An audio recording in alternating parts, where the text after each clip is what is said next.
Hello friends, आज हम shirts and indices में लॉ ऑफ इंडाइसिस देखेंगे। लॉ ऑफ इंडाइसिस में सेकंड लॉ आज हमें डिस्कस करना था।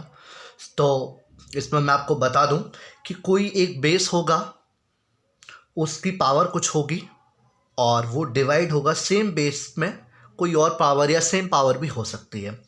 तो मैं आपको बता दूं कि कभी भी कोई एक आपका बेस विद पावर डिवाइड होता है with same base another power, तो हम इसको क्या कर सकते हैं कि इसको इस तरीके से लिख सकते हैं कि a to the power m upon a to the power n। मैं इसके लिए आपको एक चीज़ बताना चाहूँगा कि आप इसको फाइनली लिख सकते हो a की पावर। मैं आपको बता दूं कि ये आपका न्यूमरेटर है, ये डिनोमिनेटर है, ये हम जानते हैं।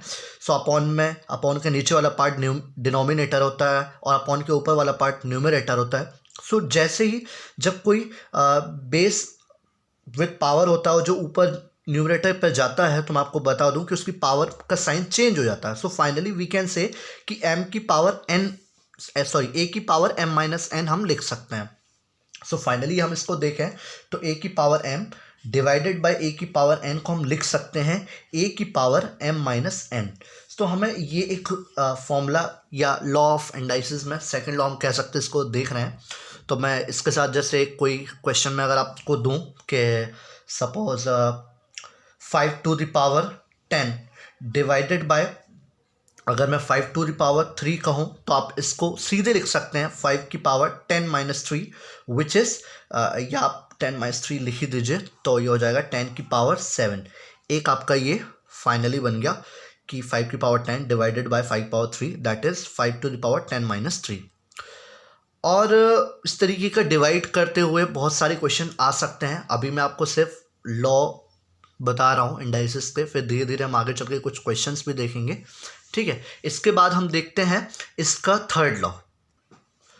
तो हमारे सामने ये थर्ड लॉ है लॉ ऑफ इंडाइसिस का, कि आप देखते हैं कोई एक बेस है, उसकी कोई पावर, फिर बाहर ब्रैकेट में एक और उसकी पावर है। सो फाइनली हम ये कह सकते हैं कि a की पावर जो m की होल पावर n है, तो हम उसको फाइनली लिख सकते हैं कि a की पावर m इंटू n।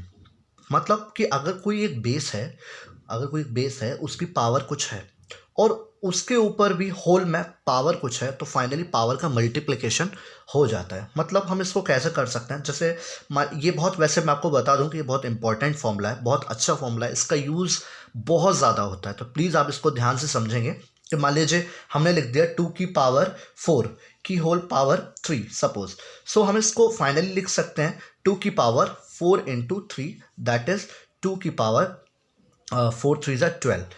या कभी कभी आपको ऐसा मिल सकता है कि जैसे मान लीजिए मैं आपसे कहता हूँ कि 4 की पावर 3 की होल पावर, ब्रैकेट में अगर मैं इसको रखूँ कि होल पावर सपोज 4 है मान लीजिए, तो हम इसको देखो और इसको शॉर्ट कैसे कर सकते हैं। अगर आप ध्यान से देखें 4 को मैं लिख सकता हूँ 2 की पावर 2 की होल पावर 3 की होल पावर 4।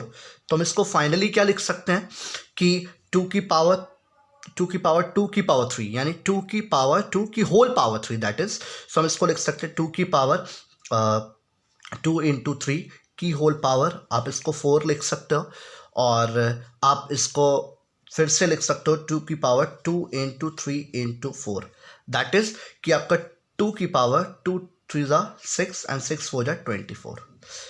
तो आपने देखा कि किस तरीके से मैंने एक बड़े वाले जो एक्सपोनेंट एंड पावर्स के बेसिस पर देखा कि बड़ा क्वेश्चन है, जैसे एक बेस है उसकी पावर है फिर होल पावर है, तो हम उसको एक शॉर्ट कैसे कर सकते हैं आपने देखा बहुत अच्छे तरीके से। तो इसका यूज़ बहुत ज़्यादा होगा। अभी मैं आपको फॉर्मूले बता रहा हूँ धीरे धीरे करके, फिर कुछ क्वेश्चंस भी कराऊंगा जो बहुत इंपॉर्टेंट हैं और बहुत ज़्यादा अच्छे क्वेश्चन हैं। और आप इसको देख रहे हैं, अगर आपको इसमें कहीं कोई प्रॉब्लम है तो आप मुझे बता सकते हैं कमेंट बॉक्स के थ्रू।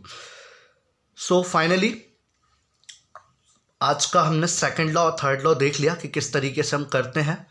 आप इसमें अगर हम देखें तो थर्ड लॉ में एक चीज़ और भी मैं आपको बताऊं कि आप अगर ऐसे सेपरेट नहीं करना चाहते आप डायरेक्ट भी कर सकते हो। जैसे हमने देखा 4 की पावर 2 आया और इसकी होल पावर 3 है, फिर 4 है, तो आप डायरेक्ट भी लिख सकते थे। आप चाहते तो यहाँ से डायरेक्ट लिख सकते हो 2 की पावर 2 इंटू 3 इंटू 4। सो आप इसको फाइनली लिख सकते हो 2 into 3 into 4 that is 2 to the power 24। आप इसको फाइनल सॉल्व करके भी लिख सकते हो कहीं पर अगर ज़रूरत पड़ती है तो। ठीक है, थैंक यू वेरी मच। हम अब नेक्स्ट वीडियो में मिलेंगे with next law of indices के।